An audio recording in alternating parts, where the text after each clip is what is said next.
The Midnight Clown. His name was Elias Crow, but no one had called him that in years. To the few who still remembered him, he was simply the clown in the black top hat. Every evening, just after the sun bled out behind the crooked trees of Willowmere Cemetery, Elias would stand before the cracked mirror in his dusty attic room. He painted his face with care, a wide, sad smile in crimson, 2 black teardrops beneath his eyes, and a single white star on his left cheek. Then came the costume. Baggy black trousers with white polka dots, a ruffled collar the color of old bone, and his signature black top hat, tall and slightly dented, with a wilted purple flower tucked into the band. He looked like joy that had been left out in the rain too long. With a small shovel hidden beneath his oversized coat and a lantern swinging from his gloved hand, Elias slipped out into the night. The living had never given him love. Their laughter was always at him, never with him. Their touches were brief, their promises thinner than circus smoke. So he turned to the only place where silence felt honest, the graves. Night after night he dug. He spoke softly to the cold earth as he worked, telling stories of the circus he once traveled with, of the woman who left him standing alone under the big top lights, of the emptiness that followed.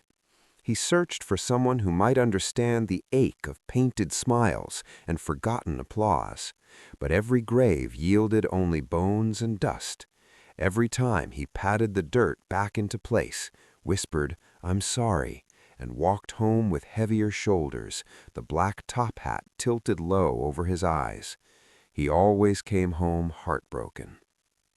Yet every dusk he rose again, repainted his face, and returned to the cemetery, because hope, even foolish hope, was the only color left in his world.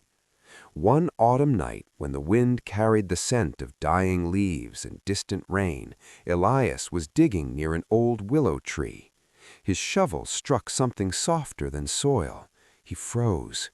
Carefully, he brushed away the earth and uncovered not bones, but a small, perfectly preserved clown doll, faded red nose, tiny black top hat, and a little ruffled dress.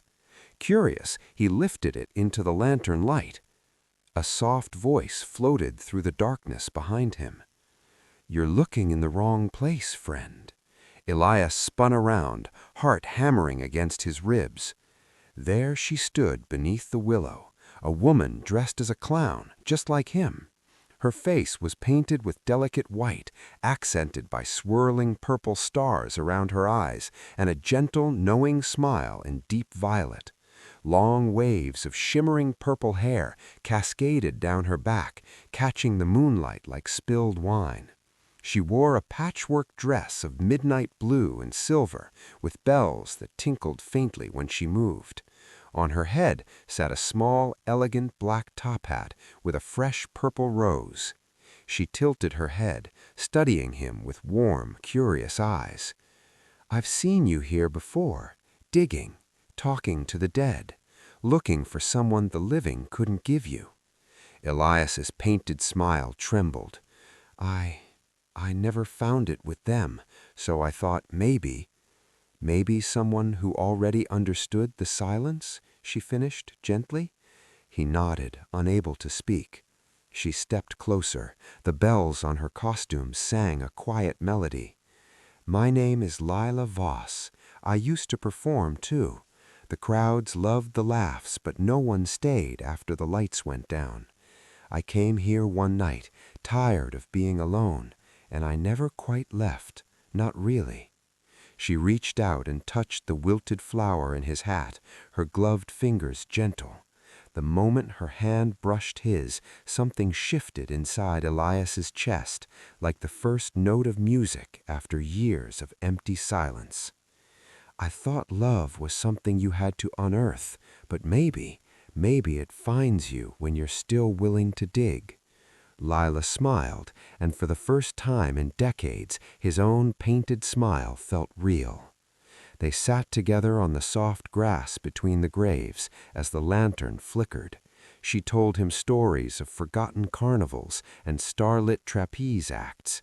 He told her about the weight of the black top hat and the nights he almost stopped believing.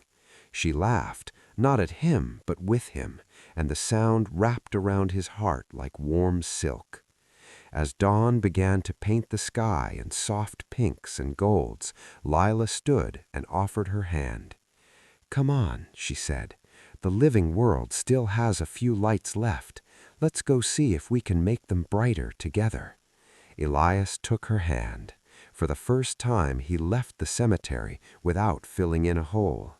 The black top hat sat straighter on his head, and the wilted flower in the band seemed to lift, as if remembering how to bloom. He didn't come home heartbroken that night.